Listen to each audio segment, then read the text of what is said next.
Olá! Bom, hoje aqui no Pensando Alto, o professor Oswaldo Luiz Ribeiro, que tem uma grande parcela na minha formação em Teologia e Ciências das Religiões, foi meu orientador no mestrado aqui na Faculdade Unida. E eu agradeço muito, Oswaldo, Eu sei que você não acredita no ensino, acredita mais no aprendizado, né? Porque você pode falar o que quer e algumas pessoas não receberem da forma ideal e etc, né? Mas eu acho que eu consegui alcançar um pouquinho daquilo que está na jornada. E eu gostaria, acho que você já falou isso em alguns canais, de alguma forma, e eu já li você falando sobre isso, mas queria que você pontuasse como é que foi a mudança de vetor, né, na sua teologia, na interpretação das Escrituras, como era antes e como é hoje, né?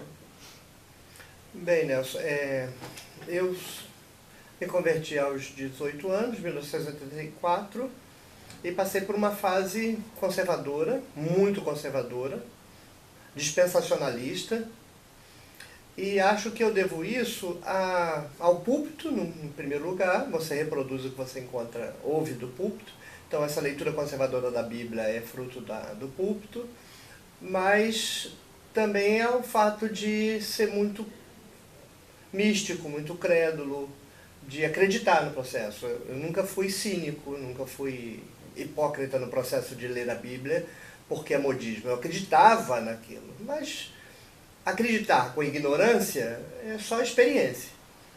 Mas por questões outras, eu acabei no seminário, e o seminário, ainda que fosse um seminário batista confessional, para quem está querendo ouvir uma ou duas palavras, para quem é sincero, para quem é honesto, para quem não vai instrumentalizar o que ouve e o que diz em função de projetos, e eu estou me referindo especificamente a projetos de pastorado, quer dizer, você tem um projeto de pastorado, aí você ouve meia dúzia de coisas, isso eu não posso falar porque vai estragar o projeto de pastorado. Eu não consigo pensar assim, isso é uma traição para mim. Então, quando eu ouvia as coisas, não tinha jeito de eu negociar o que eu estava ouvindo por conta do projeto pessoal. Então, o meu aprendizado destruiu o meu projeto pessoal em função do contexto de que a igreja não tolera isso. Eu aprendi na leitura da Bíblia e da teologia de que por volta do final do século XVIII, igreja e academia se separaram e eu aposto os dois braços que nunca mais se reconciliam. Onde parece que é reconciliação, é um duplo pensar. Quer dizer, o mesmo sujeito pensa metade do tempo com cabeça de academia, metade do tempo com cabeça de igreja. A reconciliação eu acho que é impossível pelo jogo que a igreja decidiu fazer, como eu disse ontem no debate, que é o discurso falso de que o fundamento da verdade está na Bíblia. Aí a minha leitura no seminário, que ainda era muito superficial, porque naquela época me faltava o hebraico suficientemente para isso, então ela dependia muito de terceiros. Muitas das leituras que eu fiz desmontaram a leitura da Bíblia, mas era a leitura que terceiros me davam. Então eu comecei a ler acadêmico, gente europeu, apesar do pessoal dizer que a gente tem que descentralizar a Europa, essa coisa, eu duvido que seja possível você reconstruir o caminho da compreensão do processo histórico sem você passar pela Europa. Acho que é uma tolice gigantesca. Se você, por exemplo, colocar pobres para falar, eles não têm uma estrutura para decodificar a realidade. É uma tolice gigantesca. Eu prefiro pensar como Demerval Saviani. Você precisa instrumentalizar o pobre para que ele tenha os instrumentos para entender a sua situação de opressão. Agora, essa história de descentralização, sem você primeiro fazer o pobre passar pelo centro, você não vai empoderar ele. E no meu caso, eu passei pela centralização europeia, eles me deram ferramentas para ler o texto, mas depois chegou a hora de eu, de certa maneira, construir independência em relação aos autores que eu era obrigado a ler, porque não tinha autor brasileiro, e fazer isso pelas traduções. Grande parte da desconstrução da Bíblia, hoje na minha mente, não se deve mais a autores, eu quase não cito autores, eu cito as traduções que eu fiz. Então, foi um processo de adquirir independência muito parecido com o processo do desenvolvimento da crítica bíblica na história dos 500 anos da Reforma. Ela aconteceu dentro da experiência religiosa.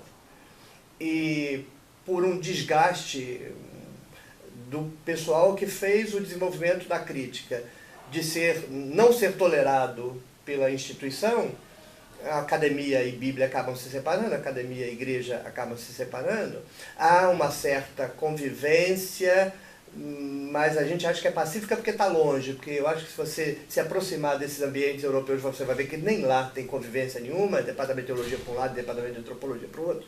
Agora, aqui no Brasil, a academia e igreja não tem relação absolutamente nenhuma. Na minha leitura pessoal, isso aconteceu do mesmo jeito.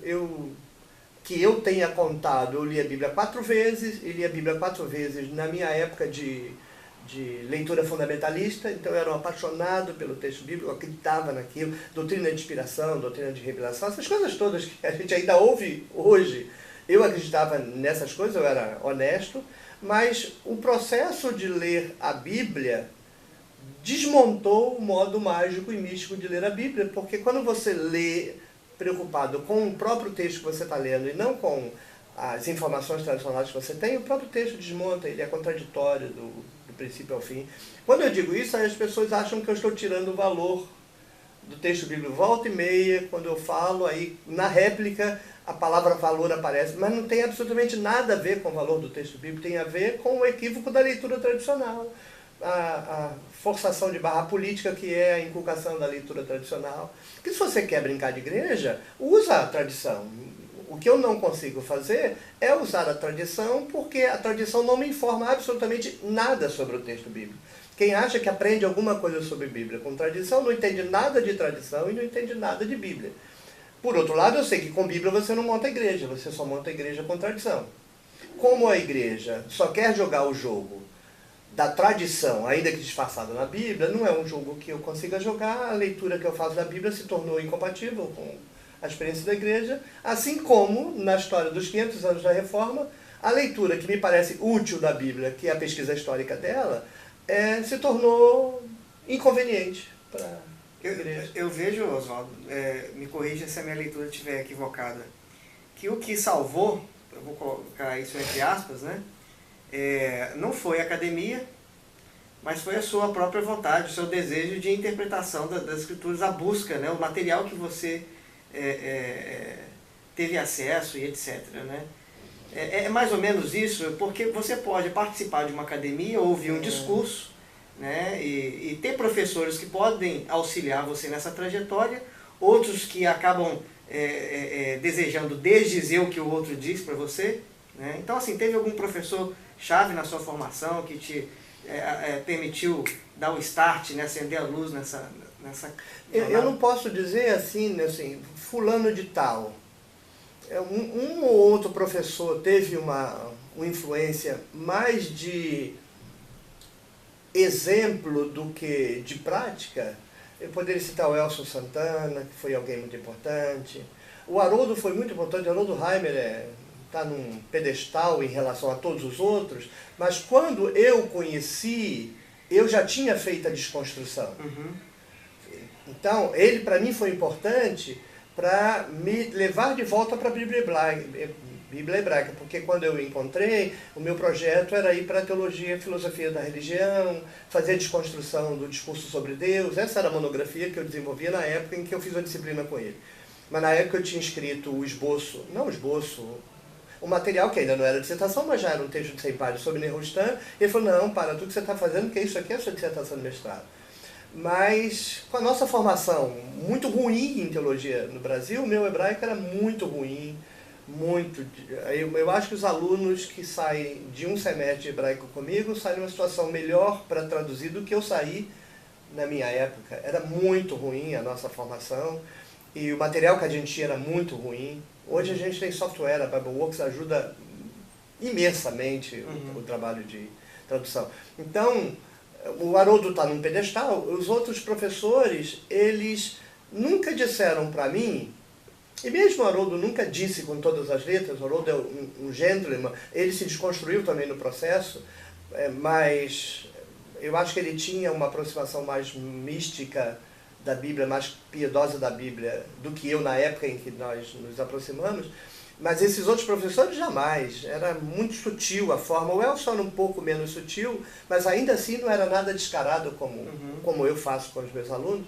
mas era uma palavra aqui, era uma frase aqui. Quando você... Eu não quero jogar a chave para uma idiosincrasia, algo da minha personalidade, mas eu ouvi a mesma coisa que os meus colegas, mas eu desconstruo e eles não desconstroem. Por isso você lembra bem, não acredito em ensino, para mim não existe ensino não. Existe ensino assim, eu quero aprender carpintaria, aí o cara vai te ensinar a fazer o processo mecânico, mas aqui dentro não existe ensino para você transformar a cabeça, eu já perdi essa ilusão. Então, não acredito nem no ensino, nem na sua independência. Talvez se eu não tivesse ouvido essas frases isoladas, eu estava fazendo leitura honesta, sincera e estúpida da Bíblia até hoje. Porque era completamente ignorante aquilo que eu fazia. E eu não acho que ele é sincero, então isso justifica a porcaria que... Não, aquilo é lixo, aquilo não serve para nada. Então, a sinceridade, esse blá blá blá da experiência, isso é tolice, porque isso não leva a lugar nenhum. Ainda bem que eu tive esses professores, 2 ou 3, que numa frase aqui, outra frase ali, outra frase acolá, permitiram com que, aliada à sinceridade que eu tinha comigo mesmo, porque eu não consigo mentir para mim, fez com que eu percebesse que eu estava completamente equivocado. Então, eu acho que foi um processo de desejo, uma neurose gigantesca à noção histórica do texto bíblico, e ter lido o Joaquim Jeremias foi muito importante, porque o Joaquim Jeremias é o responsável por eu ter percebido claramente a diferença entre algo que Jesus pode ter dito e os evangelhos. E olha que eu li ele no limiar, eu não estava desconstruído, minha desconstrução passa, de certo modo, por Joaquim Jeremias. Você já leu Joaquim Jeremias, sabe que ele sozinho não consegue te desconstruir. Mas quando ele insinua a metodologia é completamente desconstrutiva, porque ele diz assim, mas o que daqui Jesus disse? Como assim? Só que eu não vou questionar, do que você está falando? Quando eu ouço faz sentido, e quando faz sentido eu não fico lutando contra aquilo que faz sentido, porque para mim é óbvio. Depois eu li uma frase também no seminário de Psicologia da Religião do Carl Roger, estudei Carl Roger com a professora, foi o psicólogo que me coube para fazer uma apresentação dele, e eu li a frase dele, os fatos são amigos. Nunca mais eu tive problema com crítica bíblica, porque o problema não é a crítica bíblica, o problema é a sua negociação com ela. Você não pode comportá-la no seu universo de ábaco, de cálculo. Quer dizer, o meu grande problema com o ambiente da teologia é que o maldito aluno vive fazendo conta se aquilo pode modificar ou não os projetos dele. E aí, quando você lida com gente assim, não é possível você lidar com gente assim, porque você não há um projeto de você lidar com a verdade, doa quem doa. Se você vai ficar fazendo cálculo o tempo todo, e daí advém meu completo desinteresse pelo mundo de igreja hoje. Não tem nenhum interesse, mas nenhum interesse, porque para mim não se está atrás de conhecimento, se está atrás de manter o jogo jogando. E se fosse um jogo que se joga, que permitisse o conhecimento, ainda se justificaria. É a defesa que eu faço, pelo menos do modo católico. Eu poderia ser um católico, se eu quisesse, porque eu poderia fazer pesquisa bíblica séria.